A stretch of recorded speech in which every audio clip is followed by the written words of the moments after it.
नमस्कार, आदाब। आवाज़ द वॉइस में आप सभी का स्वागत है। रामपुर यूपी की एक रियासत रही है। आजकल रामपुर यूपी का एक ज़िला है। यहाँ के नवाबी कुज़ीन, यहाँ के नवाबी गारमेंट्स पूरी दुनिया में बहुत ही मशहूर हैं, लेकिन आजकल ये तहजीब लुप्त होती जा रही है। हमारे साथ में है फैशन डिज़ाइनर शैला खान, जो कि रामपुर की डिज़ाइनिंग, रामपुर के गरारे पूरी दुनिया तक पहुंचा रही है। वेलकम शैला।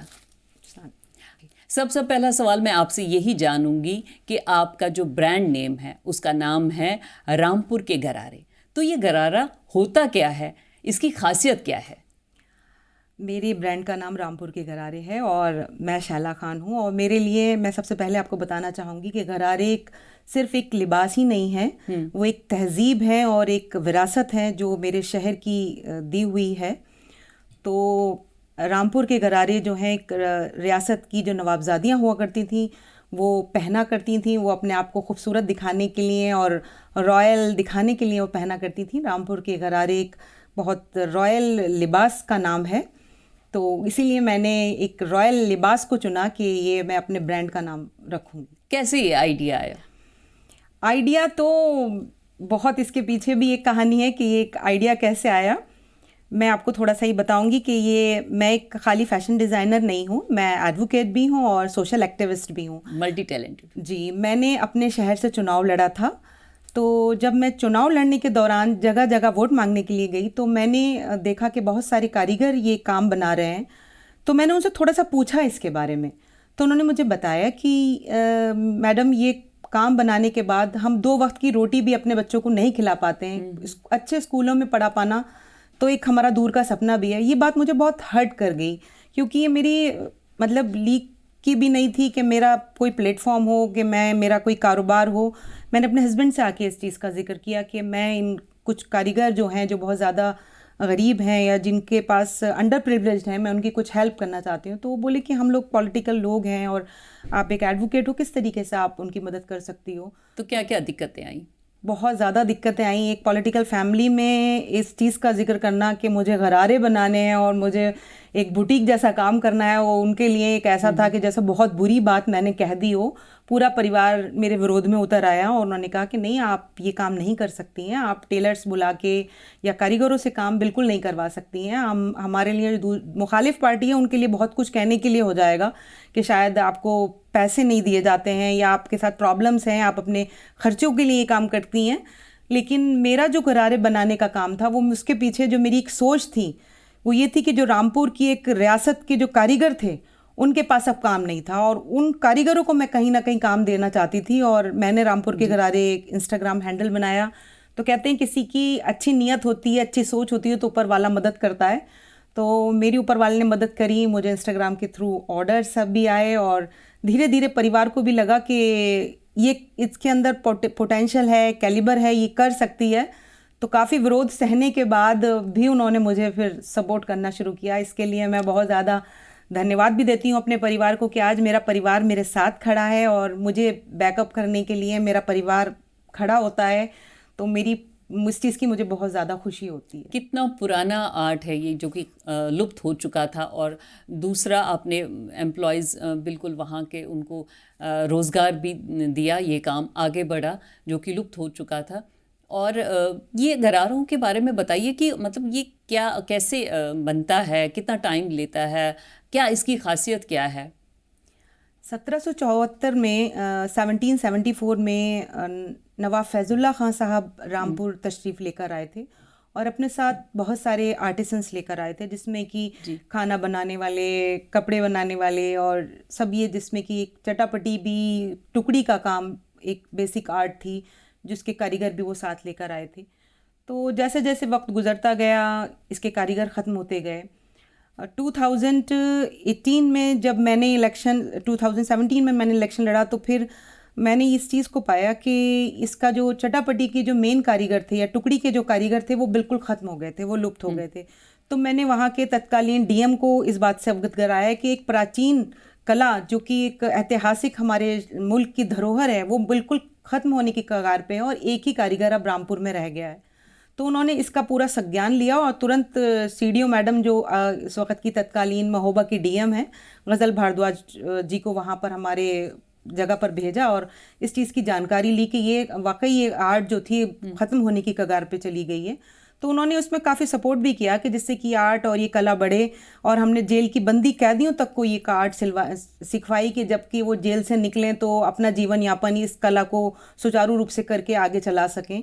तो इसके लिए मैंने बहुत हार्डशिप्स की हैं, बहुत मेहनत की है, लेकिन कहीं ना कहीं मुझे सपोर्ट रही है, परिवार की भी सपोर्ट रही है और एडमिनिस्ट्रेशन ने भी, क्योंकि मेरी सोच अच्छी थी तो मुझे सपोर्ट किया। और ये चीज़ भी थी कि ये काम भी ख़त्म होने की कगार पे था। इसे ODOP में मैंने शामिल कराया, उत्तर प्रदेश में इसे 1 डिस्ट्रिक्ट 1 प्रोडक्ट का तमगा मैंने दिलवाया और अब पूरी मुहिम चल रही है सरकार की कि इसे GI टैग भी दिलवाया जाए। जी, रजवाड़ों का और नवाबों का ये स्टाइल पहनना आम आदमी के लिए तो है नहीं, तो कैसे कैसे क्लाइंट्स आपके पास आते हैं और कहाँ कहाँ तक मतलब आप एक्सपोर्ट करती हैं, या पूरे इंडिया में कहाँ कहाँ पर जाता है आपका ये? रजवाड़े और नवाब जब कपड़े पहना करते थे तो वो पहना करते थे सोने चांदी के तारों के, तो वो आम लोगों की पहुंच से बहुत बाहर होते थे, मुश्किल होता था, वो लोग नहीं पहनते थे क्योंकि जरदोजी और दबका बनता था सोने और चांदी के तारों से। तो उस टाइम पे अपना रॉयलनेस दिखाने के लिए जरदोजी और दबके को इस्तेमाल किया जाता था कि हम एक रॉयल फैमिली से बिलोंग करते हैं। बट अब ऐसा नहीं है कि जरदोजी और दबका आम आदमी की अप्रोच से बाहर हो। आज क्योंकि दबका और जरदोजी सोने चांदी के तारों में भी बनता है, लेकिन वो अब स्टील में और दूसरे मेटल्स में भी बनता है जिससे कि वो आम आदमी उसे पहन सके।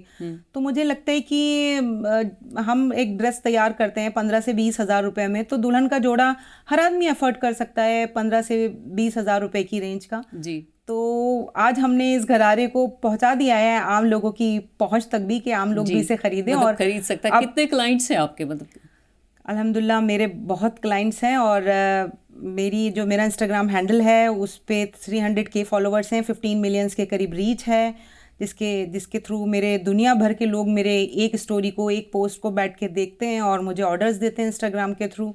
मेरा अपना शोरूम है दिल्ली शाहीन बाग ओखला में, और अब जगह जगह शोरूम खोलने की कोशिश भी चलने लगी है और ख्वाहिश भी चलने लगी है, क्योंकि अब इससे लोगों को एक सस्ते पैसों में भी कपड़े मिलने लगे हैं और जो मेरे कारीगर हैं उनको एक काम और रोज़गार भी मिलने लगा है। तो काम काफ़ी स्मूथनेस से चलने लगा है, जिसकी जो ज़रूरत है उसको एज अ मीडिएटर मैं पूरी तरीके से कोशिश कर रही हूँ कि इसे पूरा कर सकूँ, तो ये काम पूरा हो पा रहा है। बहुत खूब। तो क्या आपके सेलिब्रिटीज़ भी कुछ क्लाइंट्स हैं?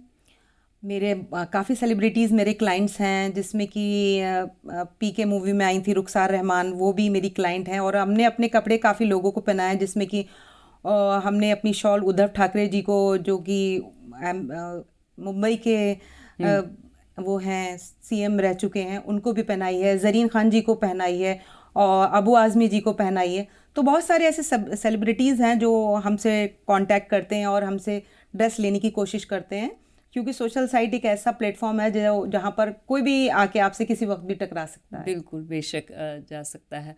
तो देखिए आजकल का जो टाइम है, तो हम बात कर रहे हैं कि पुराने इस आर्ट की जो कि ख़त्म ही हो गया था, तो आप इंडिया से बाहर भी भेजती हैं? कहाँ कहाँ?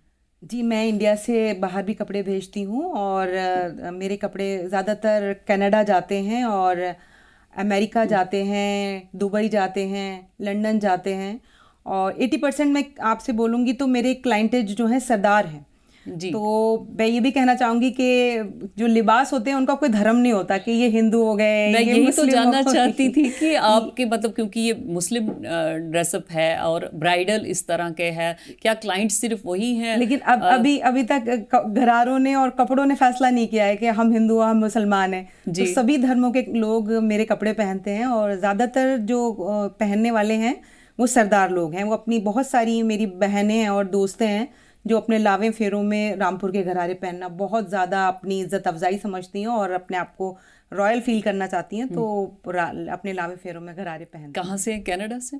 जी, कनाडा में बहुत सारे मेरे क्लाइंट्स हैं जो घरारे पहनते हैं, और ऑस्ट्रेलिया में भी बहुत सारे सरदार हैं जो घरारे मेरे पहनना चाहते हैं। यहाँ पर मैं यही पूछूंगी कि गरारा एक होता है, डिज़ाइन अलग, और शरारा एक होता है, तो दोनों का डिफरेंस क्या है? किसकी मतलब ज़्यादा कमबैक हुआ है, किसका? देखिए, मुझे जहाँ तक लगता है कि ज़्यादातर लोग पहले 2018 से पहले लहंगे बहुत पहनते थे और मुस्लिम ब्राइड्स भी लहंगे पहना करती थी, लेकिन 2018 के बाद जो कि मैंने इसका इस वक्त बेड़ा उठाया कि मैंने गरारे लोगों को पहनाए, तो ज़बरदस्त कमबैक हुआ गरारों का।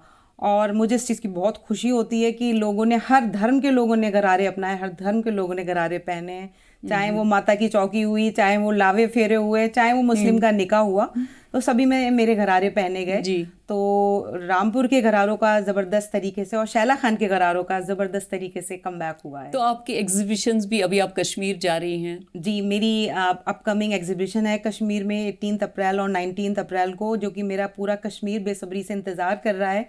उनकी ज़बरदस्त हॉस्पिटैलिटी का मैं कायल रहती हूँ और हर साल मैं एग्जीबिशन लगाना एक बहाना होता है, सब दोस्तों से और सब लड़कियों से मेरी मुलाकात हो जाती है जो पूरे साल मेरा इंतज़ार करती हैं। तो मुझे बहुत अच्छा लगता है कि मैं कभी कश्मीर जाती हूँ, कभी अजमेर जाती हूँ, कभी चंडीगढ़ जाती हूँ, जगह जगह जाके मैं अपनी एग्जीबिशंस लगाती हूँ और हर किसी वर्ग के लोगों से मेरी मुलाकात होती है और बहुत अच्छा लगता है। तो क्या रेट्स आप रखती हैं इस तरह के? मैं रेट्स बहुत ज़्यादा जेन्युइन रखती हूँ और बहुत कम रेट्स रखती हूँ। बहुत सारे लोग आजकल चाहते हैं कि मेरे ड्रेसेस की कॉपी करें, ड्रेसेस की कॉपी बनाएं, बट वो कोशिश करते हैं फिल्मों को देखकर। हाँ, मेरे ड्रेसेस की ज़्यादातर, जो अच्छा, मेरे फिल्मों की नहीं, जो मेरे ड्रेसेस है रामपुर के गरारों की, आपने पहना है। जी, शैला खान के गरारों की कॉपी करने की कोशिश करते हैं। लेकिन मैं यही बात कहूँगी कि वो गरारा कॉपी कर सकते हैं, ड्रेस कॉपी कर सकते हैं, लेकिन शैला खान की जो सोच है इस गरारा बनाने के लिए वो नहीं कॉपी कर सकते वो। तो उस चीज़ में वो कहीं ना कहीं हट जाते हैं कि शैला खान की जो सोच रही है हमेशा से कि कारीगर को काम मिले, एक जो गरीब कारीगर है उसकी प्लेट में रोटी जाए। और शैला खान ने जो गरारे बनाना शुरू करे थे वो ये सोच के साथ बनाना शुरू करे थे कि ये गरीब कारीगर जो है वो रोज़गार से जुड़े, उसकी प्लेट में रोटी जाए, उसके बच्चे अच्छे स्कूल जाएँ। तो गरारे तो वो बेशक कॉपी कर सकते हैं, लेकिन मेरी सोच कॉपी नहीं कर सकते। एडवोकेट भी हैं, मल्टी टैलेंटेड हैं, पॉलिटिक्स में भी हैं और इतने अच्छे फैशन डिज़ाइनिंग करती हैं, तो क्या है शैला खान? ये मैं कहूँगी कि ये सब मेरी एक माँ की दुआओं का नतीजा है और मेरे आदर्श हैं। मेरी माँ ने, मैं बचपन में जब छोटी थी तो मम्मी मेरी बहुत अच्छे कपड़े बनाया करती थी मेरे लिए। वो चाहती थी उनकी बेटी दुनिया में सबसे ज़्यादा खूबसूरत लगे, अच्छे कपड़े पहने। तो मेरे कहने को मेरी मम्मी ने भी MA B.Ed किया, लेकिन वो हमेशा, हर किसी मम्मी की सोच होती है कि उसकी बेटी गुड़िया जैसी दिखे, बहुत खूबसूरत दिखे, तो वो हमेशा मेरे लिए बहुत बहुत खूबसूरत कपड़े डिज़ाइन करती थी।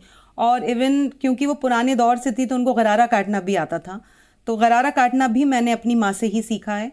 तो वो मम्मी की जो आदर्श थे कि बेटे हर चीज़ का, जब आप कोई भी काम करो तो आपको खुद से आना चाहिए, तो वो आदर्श भी मैंने सीखे हैं। तो सबसे पहले तो मैंने अपना जो काम करा तो उसको भी मैंने पूरा तरीके से, आज अगर जो मेरा दर्जी सीता है तो शैला खान को वो पूरा गरारा काटना, वो पूरा गरारा सीना आता है। तो इसके लिए मैं सबसे पहले अपनी माँ को धन्यवाद देना चाहती हूँ कि मेरी माँ ने मुझे गरारा काटना सिखाया, मुझे बताया उसकी बारीकियाँ। आज मुझे उस गरारे की सारी बारीकियाँ पता है जो आज के टेलर्स को भी नहीं पता है। शैला को पता है कि इसके अंदर क्या कमी है, भले से मैं एडवोकेट हूँ, लेकिन गरारा देखते ही मुझे बताना शुरू कर देता है कि मुझ में ये कमी है, शैला जी मुझे करेक्ट कर दीजिए।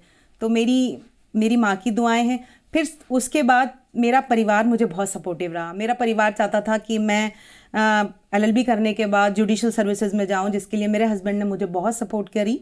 तो मेरे बच्चों ने आज मुझे बहुत सपोर्ट किया। आज मेरे बच्चे सोशल मीडिया हैंडल करते हैं, क्योंकि मैं इतना सब कुछ सोशल मीडिया के लिए नहीं जानती हूँ कि ये कैसे किया जाता है।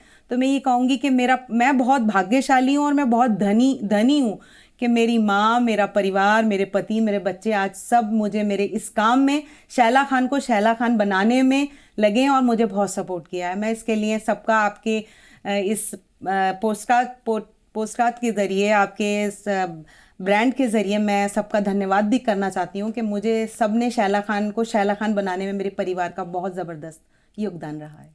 तो अब शैला खान क्या सोचती है आगे के लिए, फ्यूचर प्लान्स? अभी तो पूरी लाइफ जो है शैला खान ने जो है लोगों के लिए डेडिकेट करके रखी है, चाहे वो गरारे बना के किसी कारीगर को काम दिलाने से हो, या कहीं आगे चलने के बाद कोई इलेक्शन लड़ने के बाद अपने लोगों के लिए, शहर के लिए, जो मुझे लगता है जो मेरे शहर में कमियां हैं, जो मेरे लोगों की शॉर्ट कमिंग्स हैं, जो लोगों की मेरी परेशानियां हैं, उन सबको दूर करूं। तो आज भी, पहले भी शैला अपने लोगों के साथ, अपने शहर के लोगों के साथ, अपने मुल्क के लोगों के साथ शाने बशाना खड़ी थी, और आगे आने वाले टाइम भी शैला खान अपने लोगों के साथ हमेशा उनकी दुख तकलीफ़ों में, चाहे उनकी कोई भी मुश्किल हो, वो हमेशा खड़ी रहेगी। चाहे उसको, उन लोगों को, अगर मेरी कोई एडवोकेट होने के नाते कोई भी मेरी ज़रूरत है तो वो उसमें 110% देगी। अगर वो मेरा किसी भी तरीके से, उनको मेरा योगदान किसी भी चीज़ में या किसी भी फील्ड में चाहिए, तो शैला खान हमेशा मैं और मेरा परिवार हमेशा उन लोगों के साथ खड़ा है। एज ए एडवोकेट आप कैसे केसेस लेती हैं? मैं विमेन एम्पावरमेंट के केसेस ज़्यादा लेती हूँ, क्योंकि मुझे विमेन से बहुत ज़्यादा हमदर्दी रहती है, क्योंकि मैं एक खुद वुमेन हूँ। मैं चाहती हूँ कि जिस तरीके से मैं एम्पावर्ड हूँ, मैं ताकतवर हूँ, और भी बहुत सारी बच्चियाँ हैं जो हमारे मुल्क की हैं, वो भी आगे बढ़ें। मैं भी चाहती हूँ कि मेरे मुल्क की बच्चियाँ डॉक्टर बने, इंजीनियर बने, पायलट्स बने, और सैनिक भी बने, और हर तरीके से वो आगे जाएं। तो मेरा सपोर्ट, अगर कहीं पे भी उनको लगता है कि अगर मेरा सपोर्ट की ज़रूरत है, तो शैला खान उनके लिए हर जगह खड़ी है। खुद को क्या मानती हैं आप? एक पॉलिटिशियन, एक डिज़ाइनर या एडवोकेट? खुद को क्या अच्छा लगता है? मैं खुद को एक औरत मानती हूँ, और एक औरत के अंदर, एक माँ के अंदर बहुत सारी शक्तियाँ होती हैं। और जैसे कि आपके यहाँ है कि दुर्गा में बहुत सारी ताकतें होती हैं, दुर्गा के कई रूप होते हैं, माँ के कई रूप होते हैं, माता के कई रूप होते हैं। तो ऐसे ही शैला खान को जिस रूप में देखना चाहो, वो वैसे ही रूप में नज़र आएगी। बहुत अच्छा लगा आपसे बातचीत करके। बहुत बहुत धन्यवाद। Wish you all the best. Thank you.